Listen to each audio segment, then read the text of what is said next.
Assalamualaikum warahmatullahi wabarakatuh.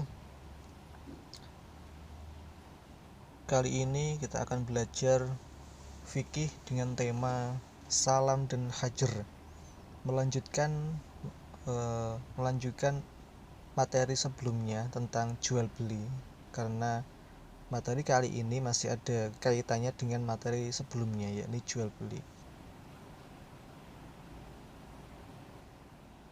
Yang pengertiannya adalah kontrak jual beli atas suatu barang dengan jumlah dan kualitas tertentu dengan sistem pembayaran dilakukan di muka.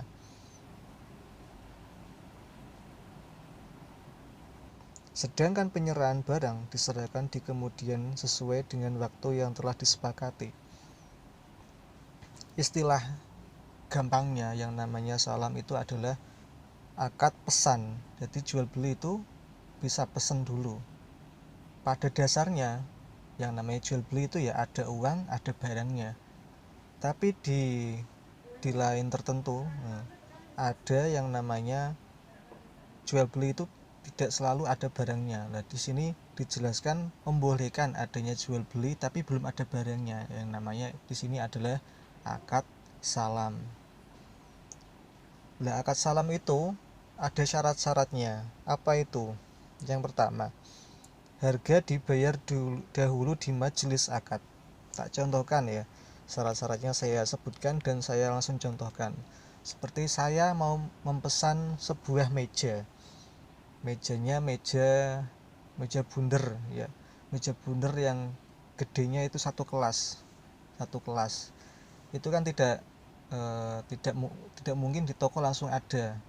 Karena tidak ada, maka saya harus memesan dulu kepada si penjual meja tadi atau mebel tadi ya. Maka saya akan pesan dulu, Mas, saya pesan sebuah meja ukurannya kurang lebih satu kelas, ukurannya harus bundar. Nah, kemudian saya tanya, harganya berapa, Mas? Kira-kira harganya 1 juta. Maka saya harus membayar DP, ibaratnya membayar DP. Nah, itu diperbolehkan. Itu yang pertama. Yang kedua, barang menjadi utang dan tanggungan penjual. Nah, di sini yang apa namanya, barang-barangnya itu kan yang memasok adalah si penjual, maka yang menanggung adalah si penjual, seperti kayu, seperti pekerjanya yang membuat dan lain-lainnya, itu yang menanggung adalah penjual. Yang ketiga, barang diserahkan tepat pada waktunya. Contohnya, saya di sini memesan pada tanggal 27 Januari contohnya, dan janjiannya tanggal 1 Februari 2021 mejanya akan rampung dalam pengerjaannya.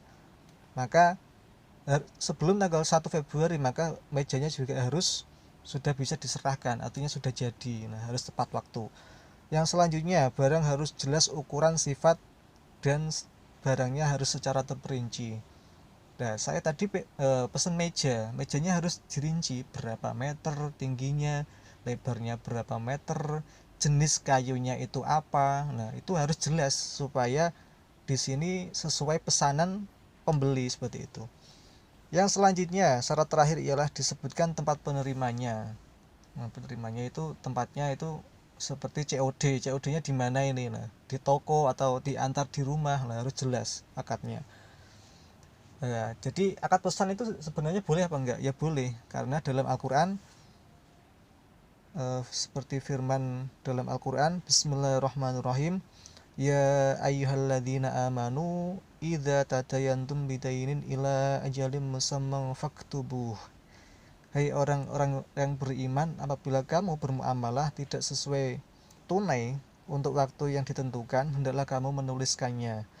Karena tadi tidak tunai, barangnya belum ada, maka kamu harus menulis. Biar apa? Biar tidak lupa. Ada juga dalam sebuah hadis yang artinya, barang siapa meminjamkan buah maka hendaknya ia meminjamkan dalam takaran dan timbangan dan masa tertentu. Nah, di sini dalam kehidupan sehari-hari harus jelas. Contohnya kamu meminjamkan kebun, contohnya kebun sawah ya, harus jelas masanya mulai kapan, berakhirnya sampai kapan, mau ditanami apa, itu harus jelas. Jangan sampai meminjamkan sesuatu atau menyewakan sesuatu terserah, wis sak nggonem, terserah kamu pakai sampai sak bosenmu. Nah itu kan namanya tidak jelas, maka harus diperjelas. Oh saya makainya 1 tahun 2 tahun, nah itu harus jelas gitu ya. Jadi intinya yang namanya akad salam dalam jual beli itu boleh, akad salam atau akad pesan itu dalam jual beli diperbolehkan asalkan sudah memenuhi syarat-syarat yang telah disebutkan tadi. Lanjut kita ke al-hajr.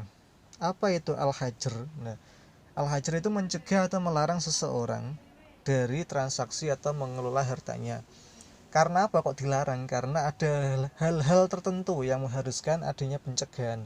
Jadi orang itu lebih baik tidak melakukan transaksi jual beli karena ada sesuatu hal-hal yang bisa menyebabkan orang tersebut tidak baik jika melakukan jual beli. Dasarnya apa? Dasarnya ada dalam sebuah ayat Al-Quran, Bismillahirrahmanirrahim, wala tu'tus sufaha'a amwalukum allati ja'alallahu lakum qiyama. Yang artinya janganlah kamu serahkan kepada orang-orang yang belum sempurna akalnya atau harta mereka yang ada dalam kekuasaanmu yang dijadikan Allah sebagai pokok kehidupan. Jadi di sini ada orang kok belum sempurna akalnya. Belum sempurna akalnya itu apa? Nah, ada di slide selanjutnya.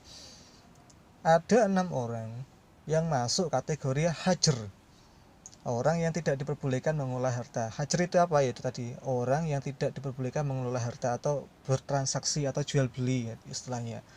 Ada 6. Siapa saja? 1, anak kecil.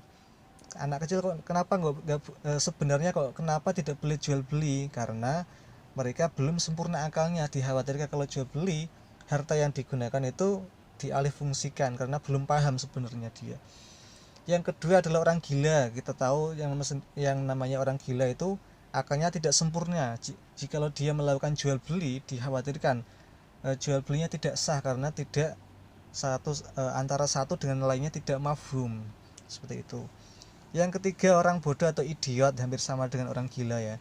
Yang keempat orang yang bangkrut terlilit hutang. Kenapa kok dia tidak boleh bertransaksi? Karena dia ada kewajiban yang belum bisa dipenuhi atau belum bisa dibayar. Kenapa harus beli lagi? Contohnya saya terlilit hutang 1 miliar. Nah, tapi saya pengen beli rumah 2 miliar. Nah ini namanya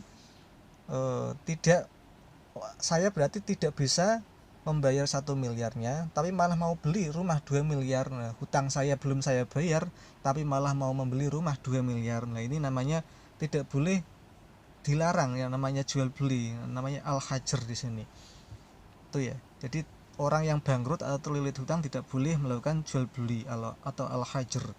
Yang kelima, orang sakit atau dikhawatirkan mati. Orang tersebut itu sudah sakit parah tapi malah transaksi jual beli yang nilainya sangat banyak. Nah, di sini dikhawatirkan jika dia meninggal, maka ahli warisnya yang kesusahan karena tidak bisa membayar apa yang ia beli tadi. Nah, yang selanjutnya ialah hamba sahaya yang tidak diizinkan berdagang oleh tuannya.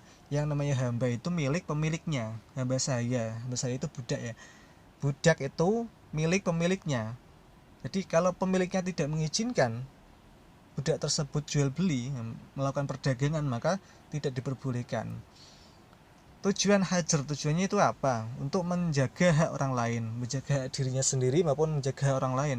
Contohnya adalah orang sakit, nah berarti dia tidak boleh membeli yang mahal-mahal, transaksinya sampai mahal-mahal tidak boleh. Karena apa? Jikalau dia sewaktu-waktu meninggal, maka yang menanggung jawab adalah anak-anaknya atau ahli waris. Nah, di sini kan kasihan, sudah ditinggal malah mendapatkan harus membayar hutang-hutangnya.